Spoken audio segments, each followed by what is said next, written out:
Yeah, what's up? Sorry, I got interrupted by a phone call, but this is part two of my morning blog. Such a lovely morning. But back on what I was saying before, this is a nice blue eye one. I really should wear this more often. I'm gonna be doing videos later on. I won't be touching on sports this entire day, as we have some social issues going on in New York City. I definitely want to touch on that today, if not tomorrow.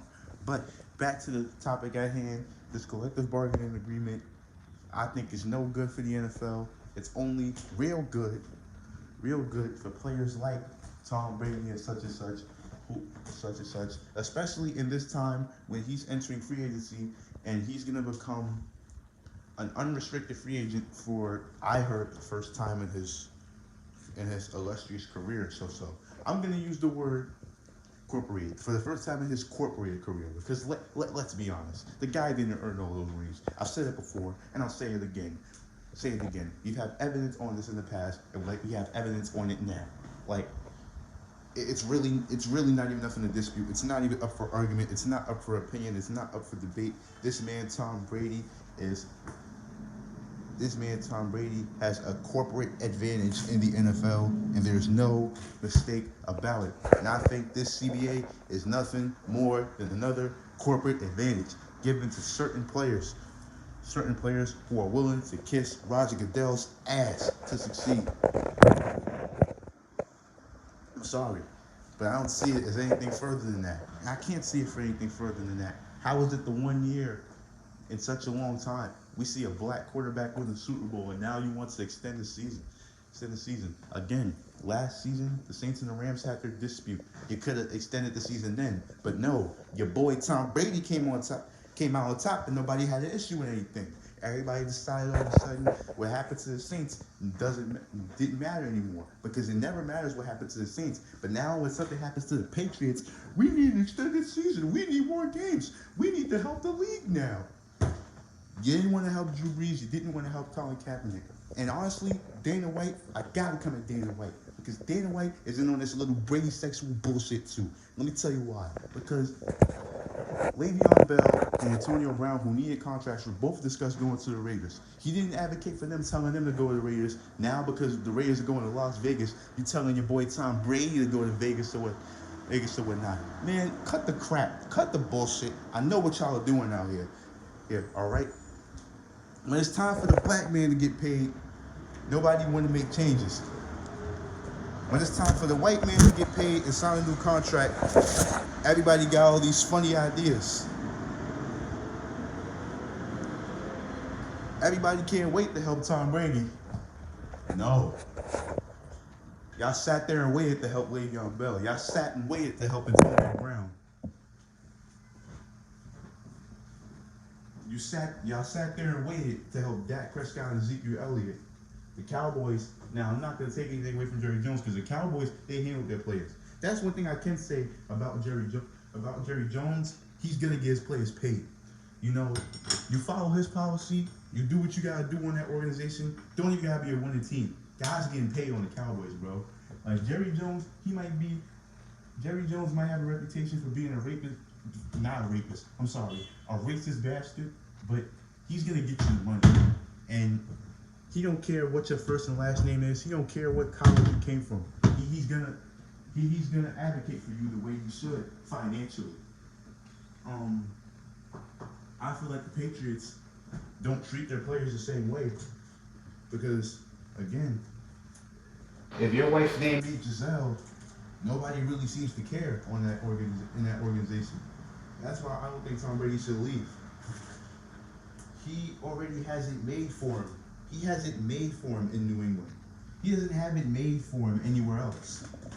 Like, that whole entire organization was literally planted for him.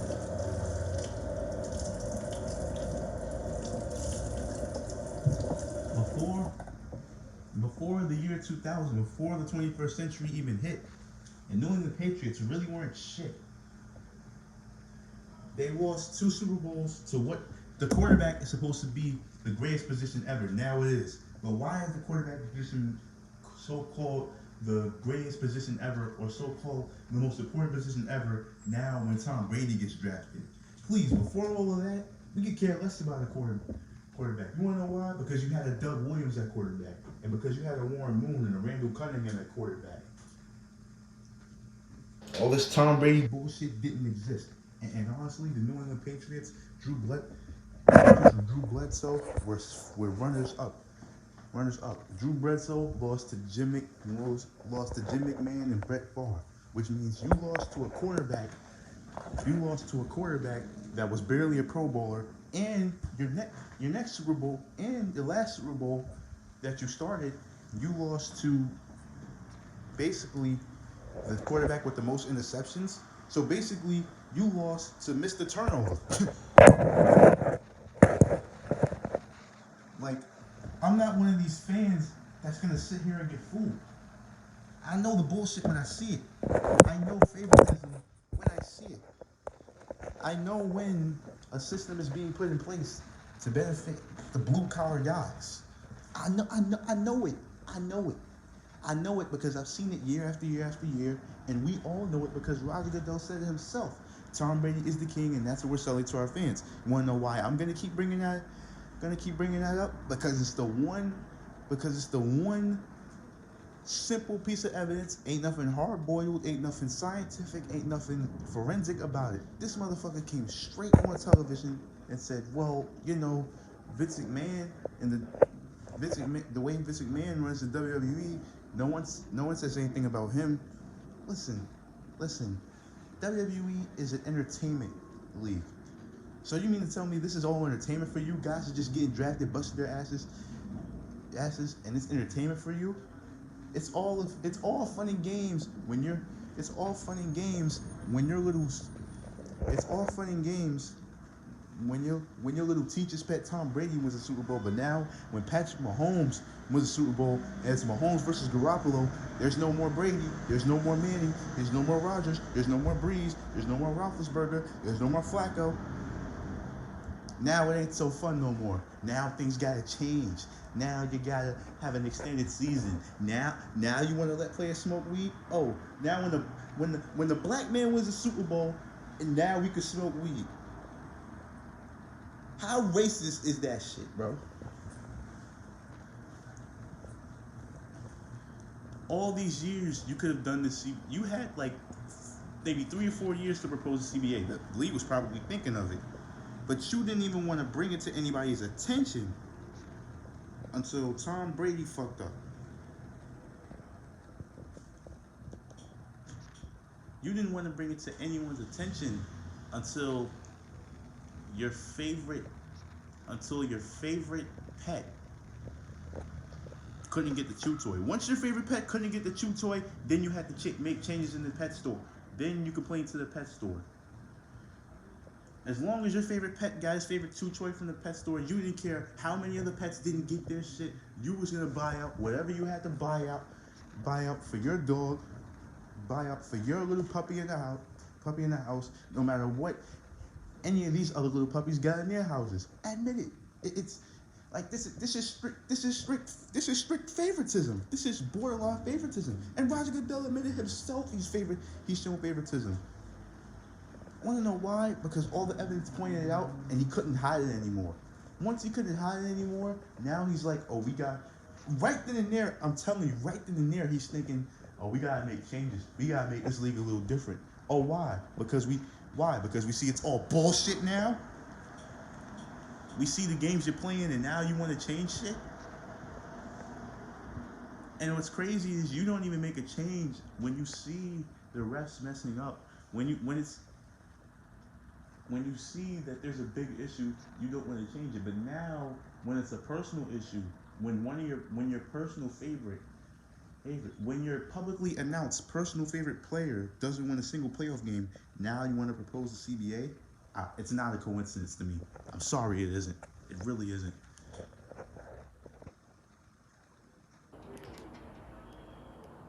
I pity the fool who really thinks that this is all a good idea. I don't think it is.